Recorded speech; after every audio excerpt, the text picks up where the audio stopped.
There is nothing quite like the smug satisfaction of ending your opponent's army in a single glorious turn, right before you've realised you left your flank wide open and doomed your capital, of course. Welcome fellow tacticians, today we're going to dive into 8 upcoming indie turn-based games that prove patience isn't just a virtue, it's a weapon. My name is Tom and this is LT Gaming, where we dive deep into strategy titles and anything that deserves your time. From indie innovation to mechanical madness, we celebrate clever design, big ambition, and of course the occasional tactical disaster. If this sounds like your cup of tea or your strategic poison, subscribe and join the LT Gaming community, we've got plenty more turns to take here.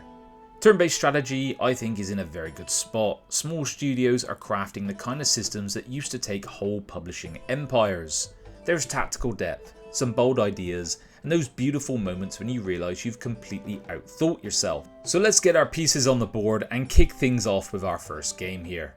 Now this one hit me right in the nostalgia glands. 1492 Colonization of the New World feels like someone cracked open Sid Meier's old treasure chest and found a working time machine inside.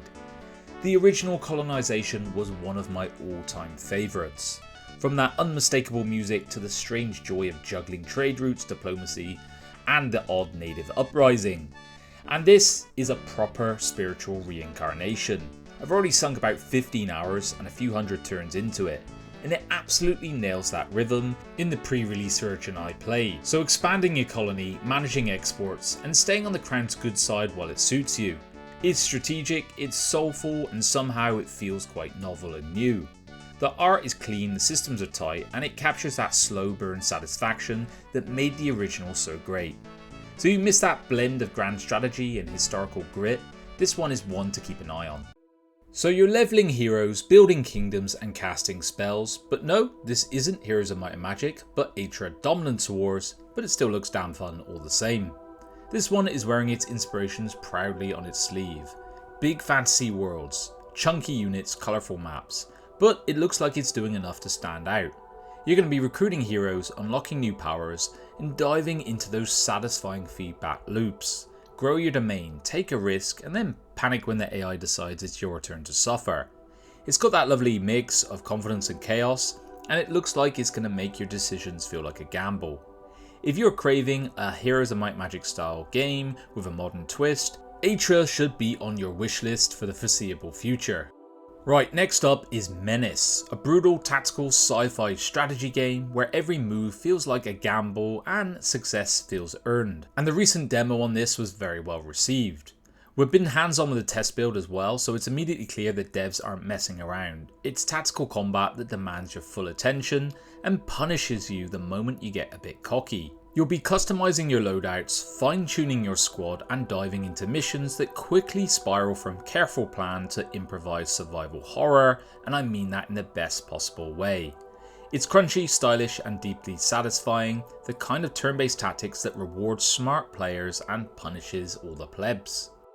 Alright, yes, another fantasy title now, but they're bloody awesome, so I'm not going to apologise for it.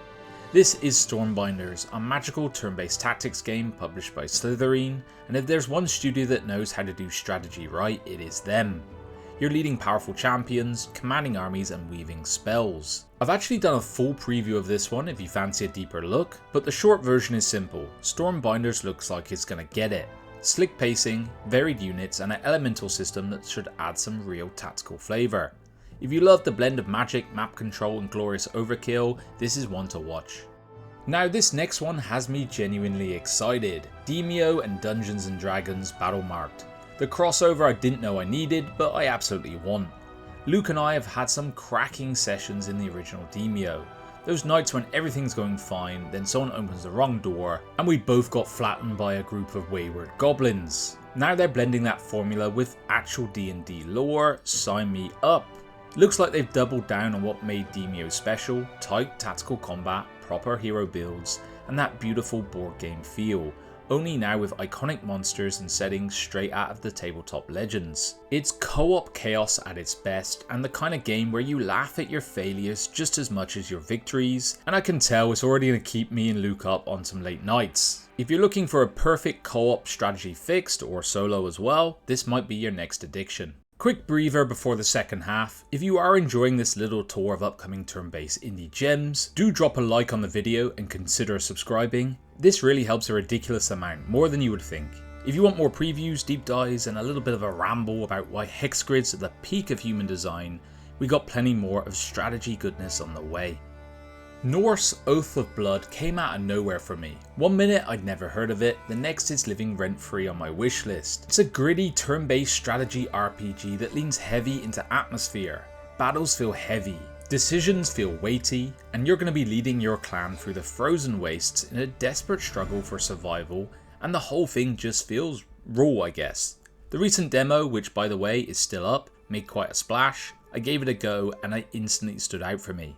Combat is thoughtful, art direction is really cool too, and it captures that perfect Norse tone without going full Hollywood Viking. I would categorise this as one of those rare indies that's going to creep up on you and suddenly feel essential. The kind of project that reminds you how much atmosphere and heart small teams can pull off.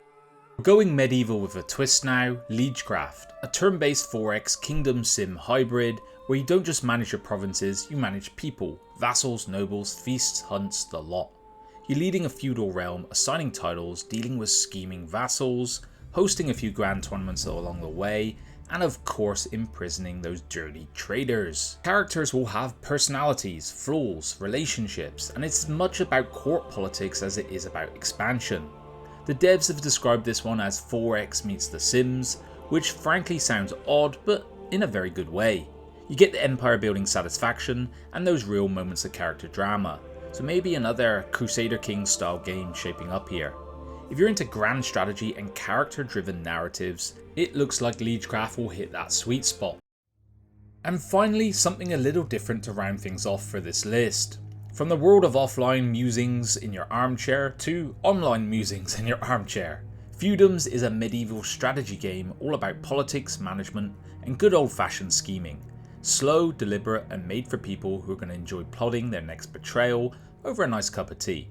It reminds me of an old online 4X Luke and I played years ago called Artifact, a game we never really understood but utterly loved anyway. Feudums looks like it's going to capture that same energy, a world that unfolds in real time based upon this tick system which would equate to turns. It's ambitious, community driven, and unapologetically nerdy in the best way. The kind of game you're going to check before bed, swear you'll take one more turn, and somehow draft a tax policy up at 2 AM. One thing I have to note is they really have pledged themselves to not having paywalls with this one, so it's one you can enjoy free of any constraints. So it looks like turn-based strategy is in a good spot right now and the future is very bright. The indie scene looks like it's absolutely thriving, experimenting, iterating and building systems that actually respect your brain cells. We're going to be keeping an eye on all of these games, but let us know in the comments which ones jump out to you and we can always focus more on them. Speaking of wishlists, Luke's got something cool cooking next. He's going to dive into an indie space gem, so stay tuned, you don't want to miss it. Thanks for watching everyone, as always, stay strategic, stay curious, and I'll see you on the next one. Bye bye now.